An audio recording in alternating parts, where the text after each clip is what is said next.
Halo teman-teman, welcome back talk about sejarah. Oke, kali ini, kita udah lama nggak ketemu Iya, ya? lama banget guys. Kalian pasti kangen sama kita. Audiens kita yang baik-baik dan setia ini. Centil-centil ini.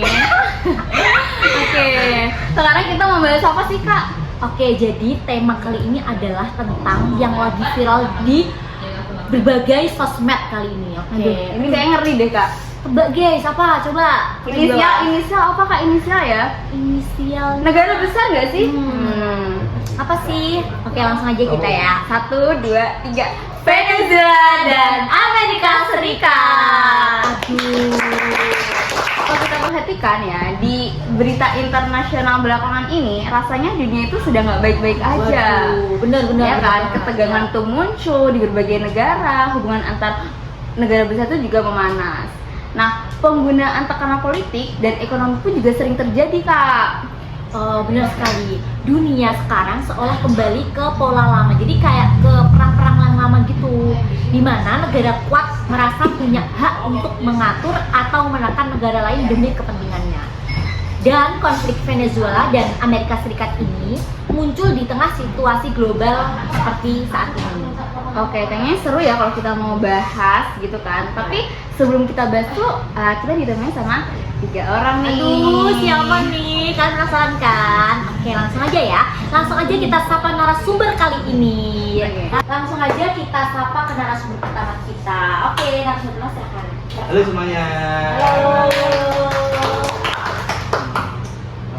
Perkenalkan, nama saya Ibnu Kamaduri, bisa dipanggil Ibnu. Oke, jadi ini tuh Ibnu itu teman saya juga ya, karena kita kayak udah deket gitu. Waduh. Jadi kayak sering sama Ibnu juga. Jadi dia tuh seorang influencer terkenal di TikTok dan suka bahas tentang cerita mistis dan sejarah. Waduh. Kelihatan tidak wajahnya. Oke. Di podcast ini kebetulan saya ini tertarik karena memperlihatkan bagaimana sejarah itu masih ada hingga masa kini dan dampaknya itu masih biasa. Selanjutnya ada narasumber yang kedua kita, bisa memperkenalkan diri. Halo, nama saya Faiz. Halo Faiz. Nah, saya gabung ke podcast ini karena menurut saya konflik ini penting untuk dibahas karena bukan hanya soal politik luar negeri, tapi juga menyangkut ekonomi, energi, dan kedaulatan negara. Aduh. Makasih ya. Oke, lanjut ke narasumber ketiga kita. Bisa memperkenalkan diri sekarang. Halo, perkenalkan nama saya Fatina. Saya itu pelajar dari SMA Boyolali dan saya di sini sebagai narasumber. Saya setuju konflik ini mencerminkan bagaimana relasi negara besar dan negara berkembang masih penuh ketimpangan kekuasaan. Oke, maaf sebelumnya siapa tadi perkenalan apa nama panggilannya? Oh ya, nama panggilan saya Fatina. Oke, Halo Fatina. Oke, kita mulai dari gambar besarnya dulu ya. Jadi kalau kita lihat kondisi saat ini gitu ya, dunia saat ini, menurut kalian apa yang paling menonjol dari politik global belakangan ini? Kalau saya melihatnya dunia sekarang itu terjadi pergeseran yang namanya itu hubungan bilateral antar beberapa negara, seperti peningkatan ketegangan yang cukup signifikan. Negara-negara besar itu cenderung lebih agresif dalam mempertahankan kepentingannya, baik lewat tekanan ekonomi, diplomasi maupun dengan kekuasaan militernya. Nah, dari pendapat Kak Ibnu ini saya sepakat karena kita bisa melihat bahwa globalisasi ini membawa kerjasama yang dulunya membawa kerjasama justru sekarang itu berubah menjadi arena persaingan yang mana negara tidak lagi terfokus pada kerjasama multilateral tapi pada keuntungan pribadi mereka di negara masing-masing. Nah, dan dampaknya paling terasa pada negara yang punya sumber daya strategis. Negara-negara ini sering berada di posisi dilematis. Di suatu sisi punya kekayaan alam, tapi di sisi lain justru menjadi sasaran tekanan politik global. Oke, berarti bisa dibilang konflik yang muncul saat ini bukan hanya karena perbedaan ideologi, tapi juga karena perebutan kepentingan dan pengaruh ya. Ya, betul sekali. Tetapi ideologi memang masih berperan. tapi faktor ekonomi dan geopolitik jauh lebih dominan. Siapa yang menguasai sumber daya dan jalur strategis itu mempunyai jalur tawar atau posisi tawar yang lebih menguntungkan daripada negara yang tidak memiliki jalur strategis maupun kekuatan sumber daya. Nah, dan di titik inilah kita tuh benar-benar menarik banget kalau membahas tentang Venezuela gitu loh. Lagi trending topik banget ya. Iya. Oke. Negara ini tuh punya cadangan minyak yang sangat besar. Oh, besar ya itu ya, besar banget karena melebihi Arab Saudi juga. Tetapi ingat gitu kan. Tapi ingat bahwa dia itu juga mengalami tekanan politik dan ekonomi yang berat. Ya, Venezuela ini seperti di persimpangan. Di satu sisi ingin mempertahankan kedaulatan negaranya sendiri, di sisi lain dia menghadapi negara adidaya dengan kepentingan yang besar. Konflik Venezuela dan Amerika pada akhirnya tidak bisa dilepaskan dari konteks global ini. Apa yang terjadi? Peristiwa tiba-tiba ini tapi hasil dari proses panjang dalam hubungan internasional. Jadi pembahasan itu kita akan membawa ke isu minyak ya. Tetap yang paling trending itu adalah minyak, karena minyak di Venezuela tuh yang paling besar gitu kan ya. Yang aspeknya tuh kayak di apa ya? Ditekunin gitu loh sama Venezuela. Jadi aspek-aspek lainnya kayak nggak kelihatan jadinya ya karena emang semenarik itu. Nah, bagaimana sih awal hubungan mereka? Apa yang membuatnya memburuk dan mengapa akhirnya berkembang menjadi konflik serius? Kita membahas ya Kak, bagaimana sih hubungan Venezuela dan Amerika Serikat yang buruk secara politik dan diplomatik. Nah, sekarang kita masuk ke bagian yang sering disebut sebagai akar konflik utama. Apakah? Perdagangan minyak. Nah, karena jujur saja sulit membicarakan Venezuela itu tanpa minyak. Negara itu punya salah satu cadangan yang terbesar di dunia, bahkan lebih besar dari Arab Saudi yang tadi kita lihat habis di awal tadi ya, dan selama puluhan tahun. Jadi kayak dikata-dikata gitu guys. Amerika Serikat adalah salah satu mitra dagang terpenting Venezuela di sektor ini. Betul sekali, karena sebelum konflik memanas, hubungan minyak antara Venezuela dan Amerika Serikat itu saling menguntungkan. Venezuela itu mengekspor banyak minyak itu ke Amerika Serikat, tapi dalam bentuk yang mentah.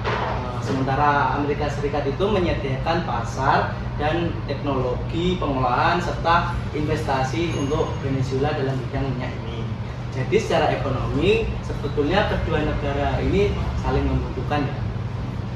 Jadi kayak Venezuela itu pemasok, yang Amerika itu penyedia pengolahannya minyak buat di sebelah kita. Jadi saling membutuhkan gitu ya. Intinya tuh saling membutuhkan. Aslinya tuh gitu ya. Tapi titik baliknya muncul ketika pemerintah Venezuela mulai mengubah pola pengelolaan minyak, terutama sejak era Hugo Chavez ya Kak Sri? Iya. Nah, Chavez ini mengambil langkah besar dengan nasionalisasi industri minyak dan memperluas kontrol negara atas perusahaan minyak nasional, yaitu PDVSA. Dari sudut pandang Venezuela, ini adalah upaya yang menegakkan kedaulatan ekonomi. Tapi dari sudut pandang Amerika ini berbeda. Nah, kebijakan ini dianggap merugikan kepentingan mereka. Jadi kalau boleh tahu kenapa ya Kak Eko dianggap merugikan kepentingan mereka? Sebabnya dari sisi Venezuela dulu ya, karena mereka itu sebelumnya kan mengekspor minyak itu dalam bentuk mentah. Nilai jual dalam bentuk mentah itu tidak terlalu tinggi ketika minyak itu sudah diolah kemudian dijual kembali. Jadi nilai jual itu jauh lebih tinggi ketika minyak itu sudah diolah. Yang sementara pengelolanya itu kan Amerika Serikat. Ketika Venezuela sudah menjual secara mentah ke Amerika Serikat. Kalau dari sisi Amerika Serikat kan tentunya yang menguntungkan ketika dia mendapatkan minyak itu secara mentah. Jadi inginnya Amerika Serikat itu terus mendapatkan minyak secara mentah dan mengolahnya kembali di negaranya sendiri sehingga mendapatkan keuntungan yang lebih besar. Jadi mirip-mirip lah. Jadi kita udah tahu ya kenapa dianggap merugikan teman-teman. Dan dari situ mulai muncul tuduhan bahwa Venezuela tidak lagi bermain sesuai aturan. perdagangan internasional, terutama dalam hal kontrak, transparansi, dan stabilitas pasokan minyak. Benar banget nih, negara Venezuela ini emang dikenal complicated gitu ya. Aduh. Nah, soalnya Amerika Serikat menilai bahwa Venezuela ini melakukan banyak pelanggaran tuh, mulai dari pengelolaan minyak, keefisien pengelolaannya, dan korupsi di PDVSA, sampai penggunaan pendapatan minyak untuk kepentingan politik, dan internasional yang dianggap bermasalah. Jadi salah satu tujuan yang paling serius itu adalah pendapatan minyak Venezuela tidak hanya digunakan untuk pembangunan, tapi juga untuk memperkuat rezim dan menjalin aliansi dengan negara-negara yang dianggap lawan dari Amerika Serikat tersebut. Benar banget. Nah, itu sebabnya Amerika Serikat melihat perdagangan minyak Venezuela itu bukan sekedar urusan ekonomi, tapi juga ancaman geopolitik. Meski dipandang sebagai alat politik, bukan lagi komoditas biasa. Karena mengapa Amerika Serikat menganggap seperti itu? Karena Venezuela itu mulai menjualnya itu ke negara yang dianggap sebagai ancaman bagi Amerika Serikat, yang tadi disebutkan seperti Rusia, Cina, ataupun Iran. Oke, jadi kita masih jawab tadi ya. Kemudian konflik itu semakin memanas ketika Amerika Serikat menjatuhkan sanksi ekonomi khususnya terhadap sektor minyak Venezuela. Sanksi ini tuh membatasi ekspor minyak Venezuela ke pasar Amerika Serikat dan melarang perusahaan Amerika Serikat berbisnis dengan PDVSA. Nah, karena itu dampaknya sangat besar tuh, Kak. Karena selama ini Amerika Serikat adalah pasar utama minyak Venezuela. Ketika akses itu ditutup, otomatis Venezuela itu down. Produksi minyak turun drastis, pendapatan negara anjlok, dan krisis ekonomi semakin dalam. Jadi sementara dari sisi Amerika Serikat itu ya, kebijakan ini dipandang sebagai cara untuk menekan pemerintahan Venezuela agar melakukan perubahan politik. Nah, ya tapi di sini letak konfliknya, Kak. Venezuela ini menganggap sanksi ini sebagai bentuk perang ekonomi dan pelanggaran terhadap kedaulatan negara. Perintah Venezuela menilai Amerika Serikat itu emang sengaja nih menggunakan isu perdagangan minyak untuk melemahkan pemerintahan yang tidak sejalan dengan kepentingannya. Jadi bisa kita bilang ya kalau konflik perdagangan minyak ini bukan sekedar soal jual beli energi ya, tapi sudah berubah menjadi alat tekanan politik. Nah, tepat sekali. Minyak sekarang itu sudah menjadi senjata diplomatik. Amerika Serikat menggunakan sanksi sebagai alat tekanan. Sementara Venezuela berusaha mencari pasar alternatif seperti Cina dan India. Tapi tentu saja perlahan ini tidak mudah dan butuh waktu yang lama karena sebuah perjanjian antar negara itu kan sesuatu hal yang rumit kan. Jadi untuk mencari pasar antar negara itu juga adalah hal yang tidak mudah untuk dilakukan oleh sebuah pemerintahan suatu negara. Dan ketegangan yang terus meningkat inilah yang akhirnya membawa konflik ke level yang lebih serius, termasuk tuduhan kriminal terhadap pemimpin Venezuela dan langkah ekstrim yang diambil oleh Amerika Serikat tersebut. Nah, dari konflik perdagangan minyak ini kita bahas nih, itu bisa melihat bagaimana persoalan ekonomi bisa berubah menjadi konflik politik dan bahkan keamanan internasional. Sekarang kita langsung membahas tentang topik utamanya, yaitu hubungan antara Venezuela dan Amerika Serikat.